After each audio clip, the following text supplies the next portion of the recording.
Olá, bom dia, boa tarde, boa noite e boa madrugada para quem é de madrugada. Então, agora nossa terceira aula, quinta-feira, 14 de outubro de 2020, 8 horas da manhã. Essa nossa terceira aula, hoje, vai até às 8 horas e 35 minutos. O que nós vamos falar hoje? Quais são os assuntos que nós vamos abordar hoje na nossa maravilhosa terceira aula? Ainda falando sobre os reinos africanos, lá no capítulo que nós estamos estudando no mês de outubro, o capítulo 12, Formações Políticas Africanas. Lembre que nós falamos de uma forma geral, genérica, sobre a África, sobre a importância de estudarmos o continente africano, uma forma de quebrar paradigma, rompermos barreiras, deixarmos de lado alguns preconceitos. Estudamos as formações do reino do Império de Gana, lá na região da África subsaariana. Nós vimos sobre as fontes históricas e agora, nesta nossa aula nós vamos ver os Bantus. Os Bantus, página 225. Todo mundo pega aí seu amigo do coração, pega o folioso, o letroso, abra na página 225. Ele está lá esperando por você. Então, o que a gente pode falar sobre os Bantus nesse nosso contexto, sobre as formações políticas africanas? Então, os Bantus também um povo que se encontra em terras africanas ao sul do Sahel. Ao sul do Sahel. Eles viviam nessa região, eles são povos bastante antigos e têm origem em comum. Eles apresentam vários dialetos, várias linguagens diferentes de um mesmo tronco linguístico, o tronco banto. Por isso, todos esses povos são chamados de bantus. Acredita-se, historiadores, que por volta do ano de 1500 a.C., eles saíram da região de onde hoje é a República do Camarões e começaram uma grande movimentação, um grande deslocamento por essa região. Esse deslocamento levou aproximadamente 2.500 anos e eles, ao longo desse deslocamento, eles foram desenvolvendo a domesticação de plantas e animais e eles conviviam com os nômades, porém eles não eram nômades. Então eles tinham contato com os nômades, trocavam algumas experiências, alguns conhecimentos, mas eles não eram nômades. Por quê? Por que se faz essa diferenciação? Porque acabamos de ver como eles domesticavam plantas e animais, eles não eram nômades, eles estavam apenas passando por um momento de grande transição. Eles, além de conhecerem, desenvolverem e dominarem técnicas da agricultura, eles também dominavam a técnica da produção e da manipulação do ferro. Nessa manipulação do ferro, eles confeccionavam armas e ferramentas de trabalho. Armas, espadas, que a gente vai ver mais na frente, enxadas e machados. Essa arte de manipular o metal fazia com que eles estivessem muito à frente dos outros povos que conviviam nessas regiões próximas a eles, fazendo com que eles submetessem esses povos com até uma certa facilidade, porque usavam o metal. Então você sabe, você vai lutar com um pedaço de pau, com uma espada de ferro, obviamente, quem usa a ferramenta, a arma de ferro, tem uma grande uma vantagem. Então, daí, entre os séculos 13 e 18, entre a foz do rio Zari e a foz do rio Kuzanga, vocês vão ver vários nomes estranhos, pronúncias difíceis dessas palavras de origens africanas. A gente vai, foi pesquisado no Google, a gente vai se esforçar ao máximo para se aproximar da pronúncia. Então, entre a foz é onde o rio se encontra com o mar, a foz do rio Zari com a foz do rio Kavanza, vão se formar vários reinos, dentre os quais vai se destacar o reino do Congo. Lá no reino do Congo, hoje você encontra a República do Congo, a República Popular do Congo e a República Democrática do Congo. São vários países hoje que são herdeiros, que levaram o legado dessa civilização do Congo, que nós vimos que começou uma migração há 1500 anos antes de Cristo. 1500 anos antes de Cristo, viu? O reino do Congo. Vamos estudar agora o reino do Congo propriamente dito. Página 226.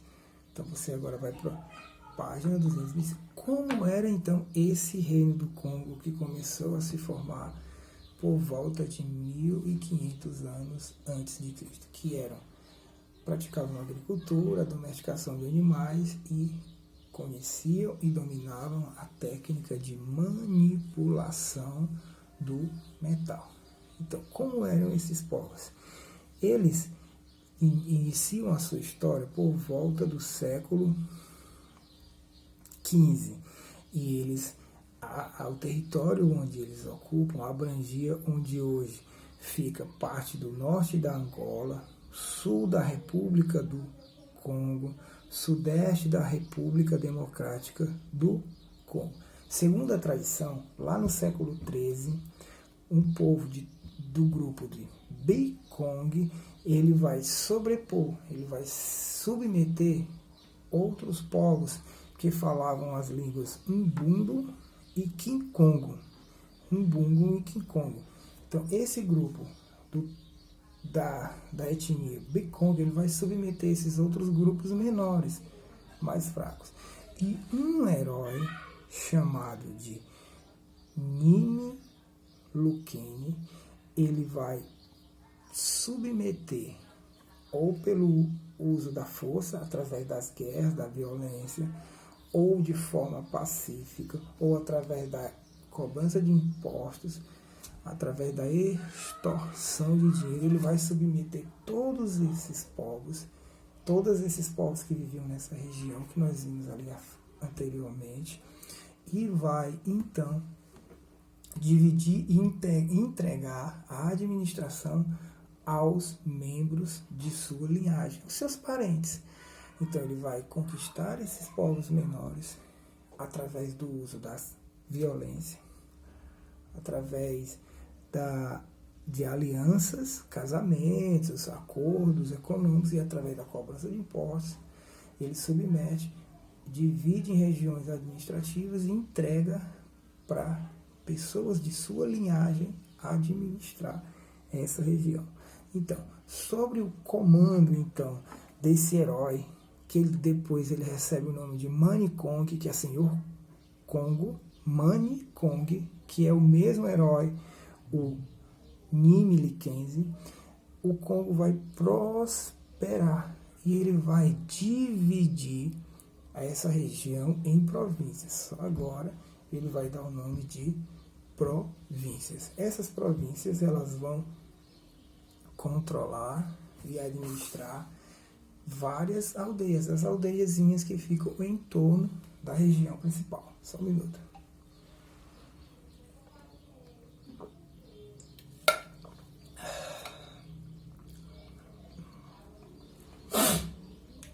Certo?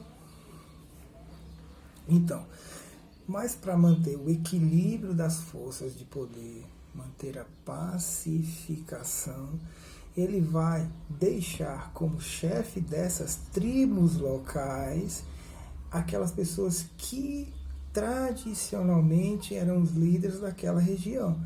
Então isso faz com que haja uma certa pacificação, não haja os conflitos, que permaneça uma paz, uma relativa paz, um equilíbrio de forças, mesmo com o reino do Congo sob a chefia de Mani Kong. Ele vai, então, criar um centro administrativo que vai ser chamada a cidade de Mbanza Kango, o centro administrativo, a capital, onde vai ser a sede do poder. E para ajudá-lo nessa administração, Mani Kong, ele vai ter o auxílio de 12 pessoas, sendo que dessas 12 pessoas, desses 12 membros que ajudam na auxiliação, 1/3 são de mulheres. 1/3 quer dizer, 1/3 de 12 é, quem sabe fazer a conta, 5 segundos para você fazer a conta aí na sua cabeça. Quanto é 1/3 de 12?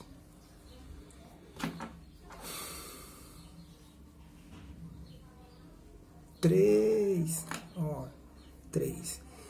Não, são 4 mulheres e 3. 4 mulheres e 4 mulheres. 1/3 desse conselho formado por 12 membros vai ser de mulheres. 4 mulheres. E eles vão ser responsáveis por controlar a justiça, o tesouro e o comércio, além de serem responsáveis pelo recebimento de impostos. Então vamos lá. Como era formada a organização política administrativa do Império de Congo? Tinha o rei, o Mani Kong. Ele tinha, para auxiliar na sua administração, 12 membros, que eram 4 mulheres. Só um minuto que estão batendo aqui na porta. Toda vez que eu estou gravando aula, é desse jeito. Viu?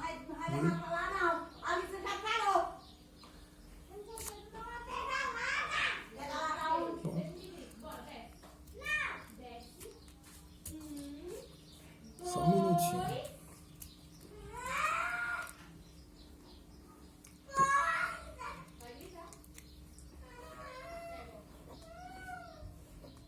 Mani Kong. Se tivesse uma música agora eu ia botar. Certo?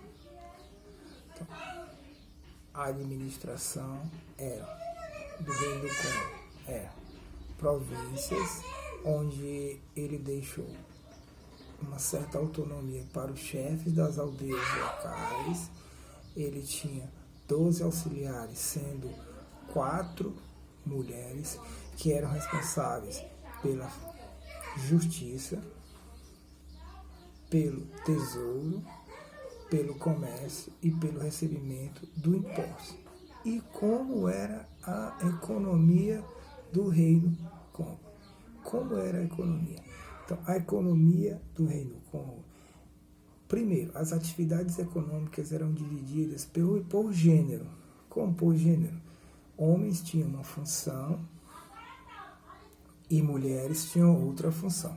Quais eram as funções do homem? Você era homem no Reino Congo. O que é que você fazia se você vivesse no Reino Congo neste período? Você, homem, você ia fazer o quê? Caçar, pescar, coletar alimentos, frutas na floresta. Você limpava terreno com os seus machados de ferro para realizar a agricultura. E você também defendia a tribo, certo? Essa era a sua função, a função do homem no Reino Congo. Já a função da mulher era todo o trabalho da agricultura, desde plantar, limpar e colher. O que eles plantavam lá? Eles plantavam legumes, tubérculos como a batata doce, cereais como o sorgo, várias frutas como a laranja, a banana, o figo e a ameixa. Vocês lembram que a laranja ela foi até introduzida na Europa pelos árabes, porque ela era uma fruta da África, certo? Lá também eles criavam carneiro, cabra, galinha, os bovinos, boi, vaca. Eles também realizavam o artesanato com ferro, com a manipulação do ferro. O que eles faziam com o ferro?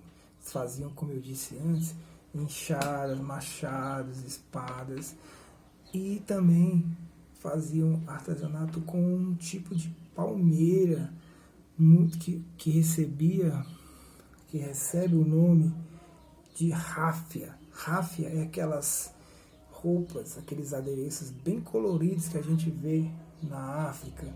Então aquilo é bastante tradicional africano e ele é feito com uma fibra, tipo uma palha mesmo, de palmeira, de carnaúba, certo?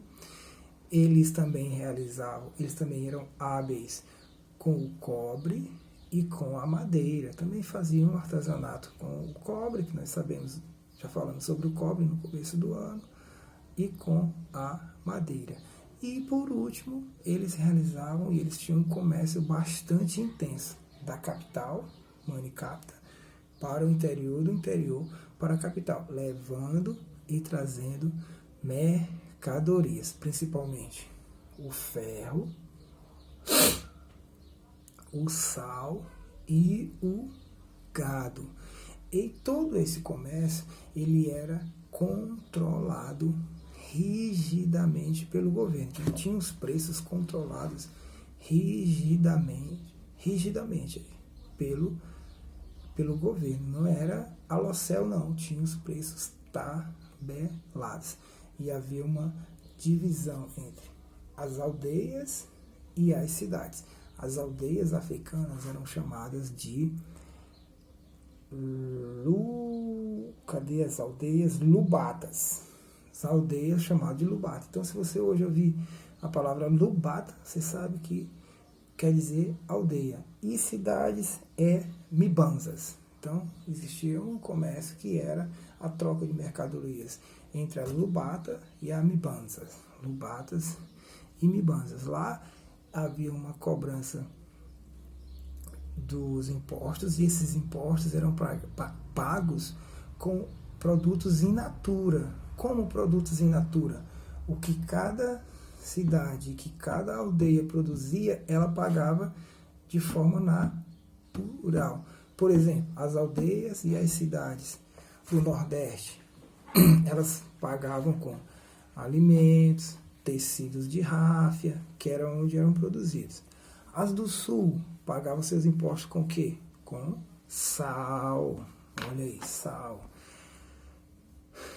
As do Sudeste pagavam seus impostos com cobre. E a lá da ilha de Luanda, elas pagavam seus impostos com umas conchazinhas chamadas de nizimbos, que servia como moeda. Então, aquela conchazinha que você vai quando você vai na praia, que você fica juntando lá no chão, os africanos chamavam aquilo de nizimbos, e aquilo servia como dinheiro, era o real deles. Por servir como dinheiro, o rei controlava a extração e a circulação severamente, para que não houvesse o descontrole dessas conchazinhas. Então, hoje, quando você faz os joguinhos, que você fica apostando aquelas conchazinhas, você vai lá na praia. Então, há muito tempo atrás, no Reino do Congo, aquilo valia dinheiro, valia bastante dinheiro. Pronto? Então, essa foi a vida do Reino do Congo até o século XVIII, como nós vimos, quando eles vão ter, infelizmente, o encontro com os portugueses no século XV, até o século XV, quando eles vão ter um encontro com os portugueses, mais precisamente no ano de 1403. Então, quem foi o primeiro português, primeiro europeu a encontrar o Reino do Congo foi um português chamado Diogo Cão. Diogo Cão, é mesmo, não é brincadeira não. Diogo Cão, no ano de 1483. Só um minuto que me 8 aqui. 1483, certo? Então, houve o primeiro contato. Eles, a princípio, tiveram um contato amistoso, sem nenhum tipo de animosidade. Logo porque, quando o Diogo Cão chegou lá, estava tendo uma disputa sobre a sucessão do trono. E ele ajudou, então, Nzinga Mbemba a derrotar o seu irmão na disputa pelo trono. Nzinga Mbemba, então, vai se tornar muito grato aos portugueses e vai ceder vários privilégios a eles nessa região, no Reino do Congo. Logo em seguida, ele vai, então, receber o nome de Afonso I. Então, depois que ele vence o irmão dele, com a ajuda dos portugueses de Diogo Cão, ele se torna o rei do Congo, e ele é rebatizado como